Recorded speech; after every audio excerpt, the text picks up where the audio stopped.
of the mines, both underground and above ground, and it's really good to look at.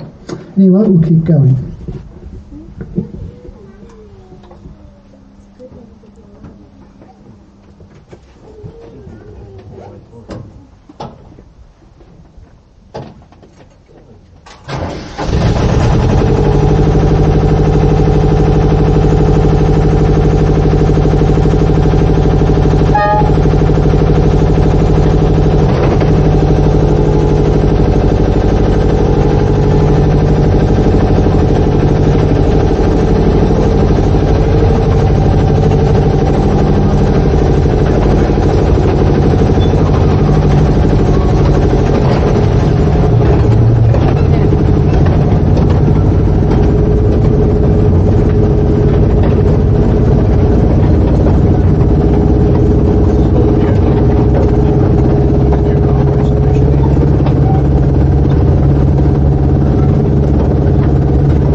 Of the precipitation canals.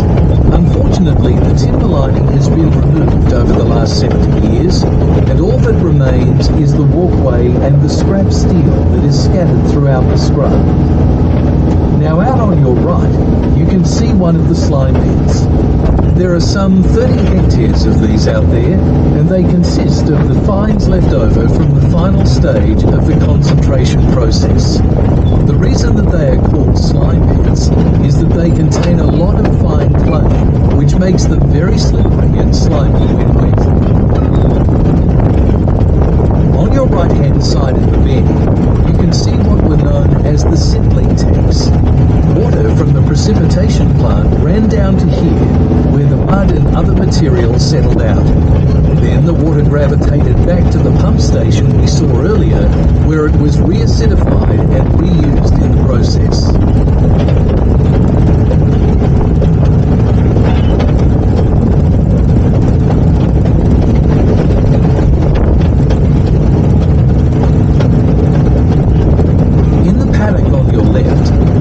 Some of the 6 shafts on Hall's Lode.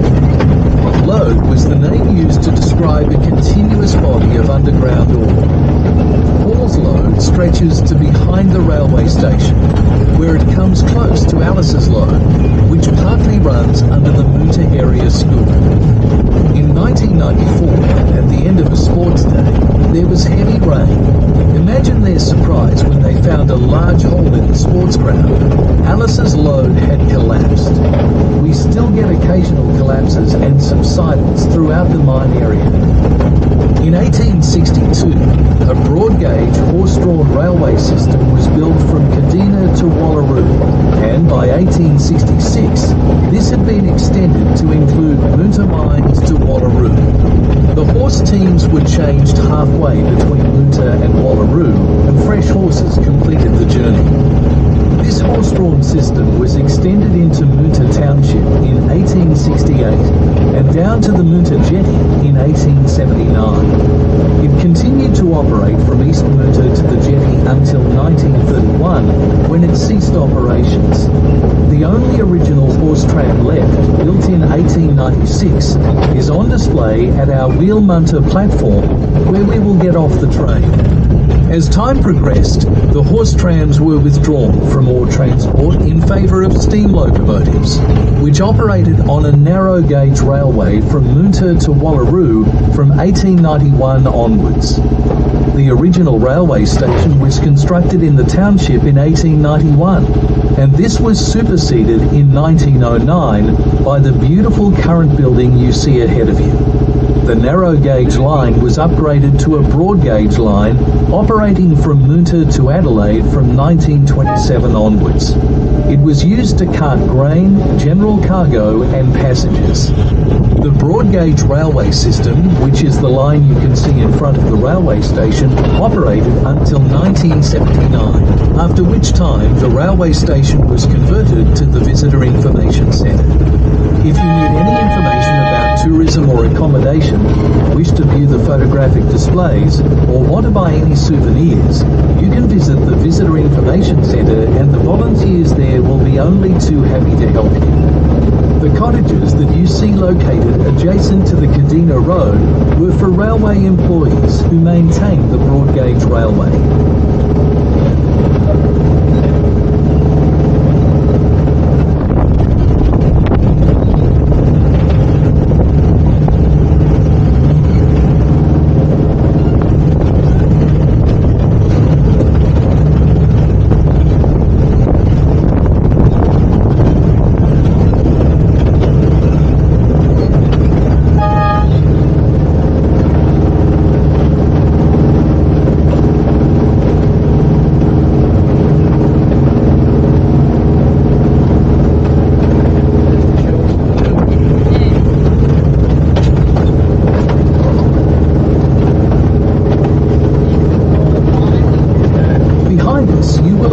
Township of Moonta. The township was laid out in 1863, and by the end of that year, there were several businesses in operation, including 2 hotels. In 1864, 2 more hotels were being built, and by the end of that year, there were more than 30 businesses, including a doctor and a bank. Soon after this, the town storekeepers were complaining of the cost of carting goods out to the people living on the mining leases. The problem was solved with the building of metal roads and the development of the horse tram system. By 1870, the shops in Moonta were staying open until 10 p.m. on a Saturday evening, and many people came into town to do their shopping. By 1873, the town had 80 business premises, 5 hotels and 3 banks. It was the largest South Australian town outside of Adelaide, and the population of the district had risen to more than 10,000, of whom 6,000 lived on the mining leases, not in the town. One thing we know about the Cornish is that they were very religious. By 1899, there were 16 Methodist churches in the Moonta and Moonta Mines area. With the exception of the Methodist Church and the Salvation Army, all other denominations were barred from setting up on the mining lease. Even the Salvation Army was looked on with disapproval by some. Of the many Methodist churches that were in use by 1900, there are only 3 left today that are still functioning as churches. We will see one of these towards the end of the trip. In the early 1870s, Captain Hancock, the most famous of the mine managers, decreed that all employees of the company must attend church at least once on Sundays. If you didn't attend and did not have a reasonable excuse, you could be sacked. The Wesleyan Sunday School catered for 1,100 students and a roster of 330 teachers. In 1866, it was reported that 300 children took part in the Sunday School anniversary celebration, which was attended by nearly 1,200 people. A Baptist chapel was opened in 1866, but the religion failed to survive. The building stood empty for many years, and in 1891 it was purchased by the state government and became the Moonta School of Mines. This was the first specialist school outside of metropolitan Adelaide and was the forerunner of the modern TAFE system of today. The building still stands in Moonta and is now the National Trust Resource Centre.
field from Burra and Kapunda. Others arrived from the Victorian goldfields, but by far the greatest number came direct from Cornwall. The Cornish miners were considered to be some of the best of their kind in the world, and their skills were highly sought after. They had been mining in Cornwall for many hundreds of years. The district boasted the highest concentration of Cornish people outside of Cornwall, a record that stands to this day, and which eventually gave rise to the tag Moonta, Australia's Little Cornwall. Living on the mining lease, the miners did not have to pay for their land, nor were they required to pay any rates or taxes. There were no building regulations either, so they could build any structure they wanted. Unfortunately, there were also no health or sanitary regulations, which eventually led to widespread sickness and disease and major epidemics in the 1870s and 1880s. Needless to say, the houses were of a low standard. Some were brick or stone, some were corrugated iron, some of timber, hessian or thatch, but a common building material was mud. These were constructed between walls, or as mud and mallee, that is, mallee stick plastered with mud and painted. When completed, the cottage was surrounded by a fence of tea tree stakes in an effort to keep out the marauding goats. The houses were of a low standard, and living conditions were extremely poor, brought about by the lack of water. To overcome this problem, underground water tanks were constructed, where water from roofs and roads was collected. Unfortunately, these became polluted. Disease broke out, and people, particularly children, died in their hundreds. During two epidemics, in 1873 and 1883, over 600 children died of cholera and measles. If you have time to visit the Moonta Cemetery, where some 10,000 people are buried, you will see the tragic sight of 600 children's graves just inside the gate against the southern wall. The company erected a still and sold condensed water for 2p a bucket. Large surface dams were also built to catch the runoff from the surrounding land. It wasn't until the 1890s, when a pipeline from the Beetaloo Reservoir in the lower Flinders Ranges near Port Pirie was completed, that good quality water was available to the residents of the area. To commemorate the opening of this pipeline, the Corporation of Moonta erected drinking fountains outside the town hall and the National Bank in the main street of Moonta.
Used a lot of timber for the boilers and underground workings, and it was not long before all of the trees on site were cut down.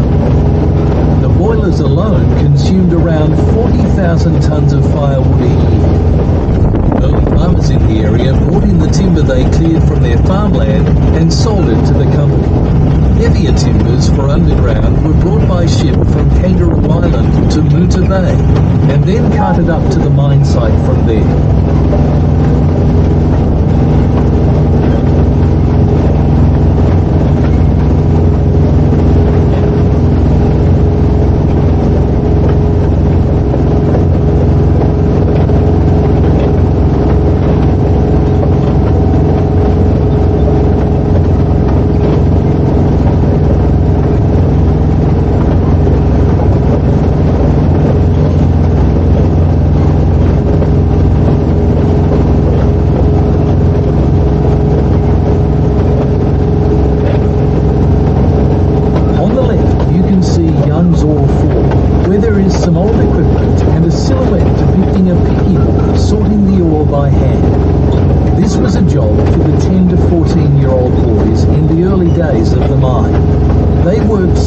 days a week and were paid 1 shilling a day for their 10 hours work, about $10 in today's money. They had to attend school in the evenings and were given tokens to hand in the next day to prove they'd been to school.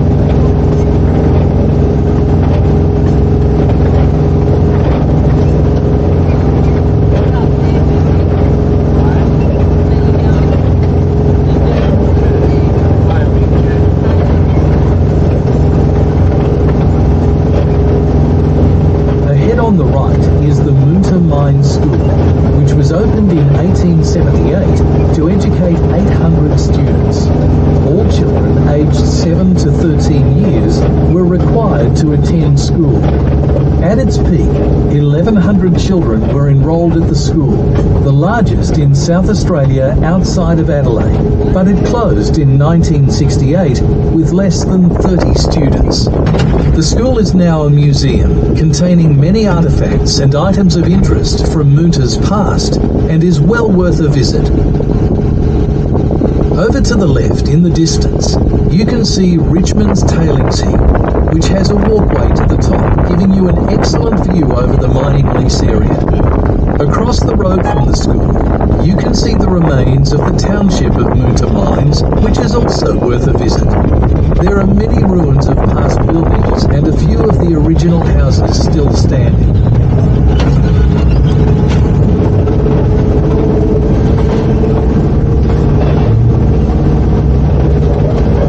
On the right, you'll see the old reservoir, which was built in 1869 to 1870 to help supplement the water supply to the community and to provide water to the mine's boilers. It had a capacity of around 5.5 million litres of water and had a roof over the top to prevent evaporation on hot days.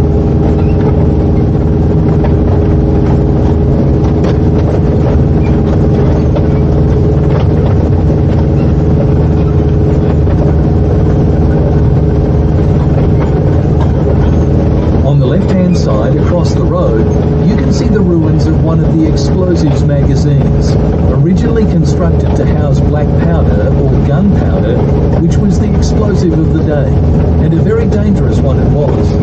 One spark, and that was the end of you all.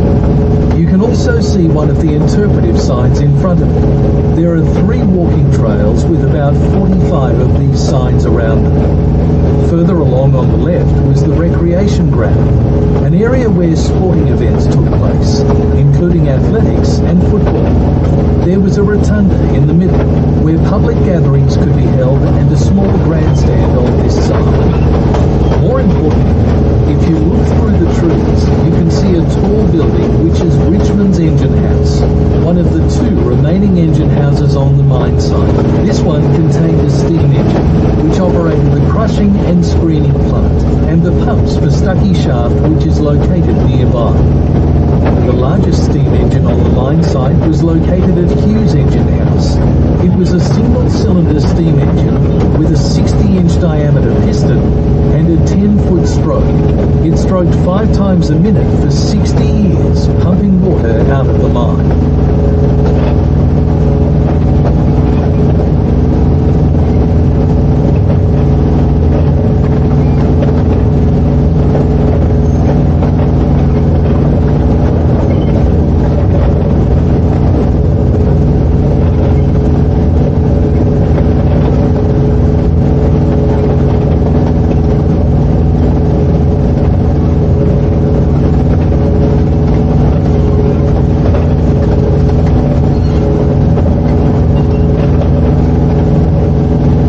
To the corner area, you can see some of the ruins of some of the important buildings associated with the mine.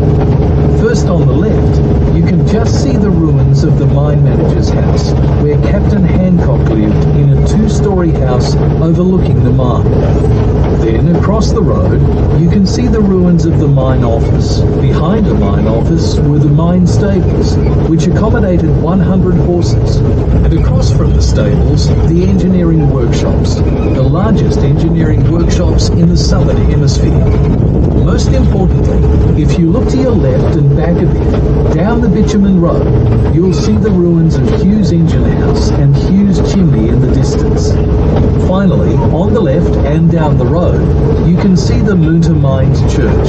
It was built in 1865, and later a mezzanine floor was added to increase the seating capacity to 1,250 people. This in part was due to an edict from Captain Hancock that all employees were required to attend church at least once on a Sunday. In the 1880s, a pipe organ was installed, paid for in part by a handsome donation from Captain Hancock. Services continue to be held in the church every Sunday. Well folks, that brings us to the end of the trip on the Moonta Mines Tourist Railway. I trust that you've enjoyed the trip.